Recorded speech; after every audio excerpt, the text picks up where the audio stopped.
ዱራንበሳ ሚዲያ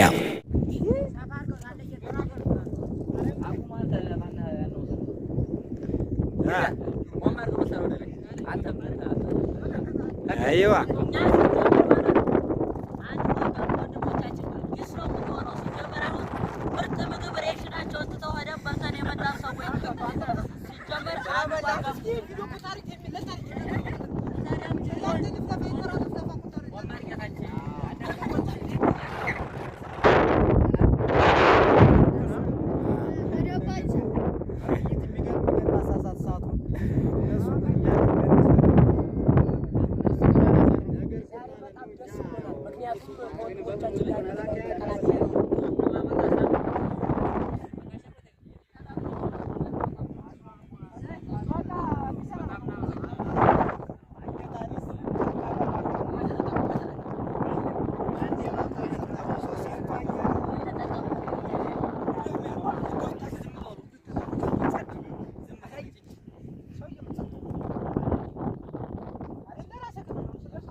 ስለዚህ ጠላት ደግሞ እኛ ከጠላት በላይ ታጥቀናል አይደል? በሰው ኃይልም በመሳሪያም ምናልባት የድሮን የሚለውና ዙ ምናምን የሚለው ነገር ነው እንጂ ጠላት የታጠቀውን እንግዲህ ለሱ ሪፐብሊካን ጋርድ ባህር ኃይል ስፔሻል ፎርስ የሚለው ያስታጠቀው ከሱ በላይ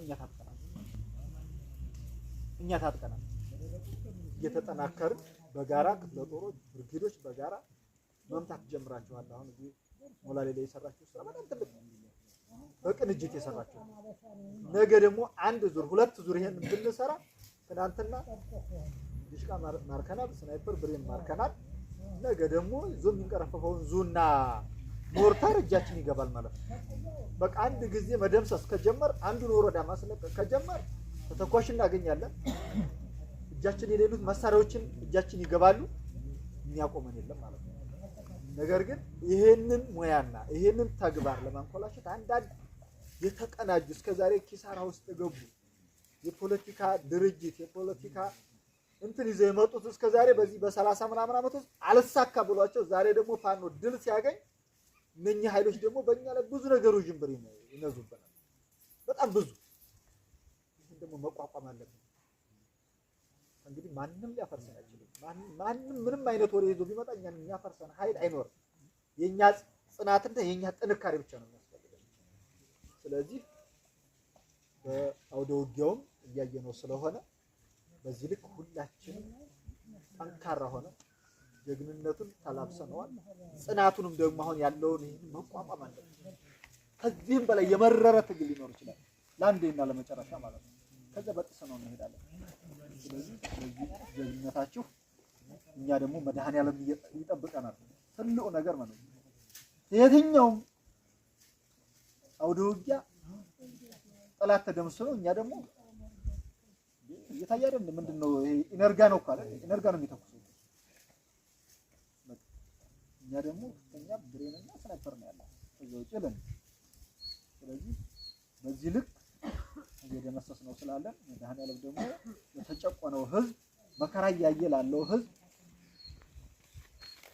አብሮን የሚታገለን ኃይልም ጉልበትም ጥበብም የሚሰጠን በጭቆና ስለወጣን ፈጣሪያችን ሁሉን ነገር የሚያግዘንና ስለዚህ አምነንም የምንገባው ያለምንም ጥይት ቢያልቅብን ምን ቢለን ፈጣሪያችን አምነን እስከምንገባ ምንም የሚነካን ነገር የለም።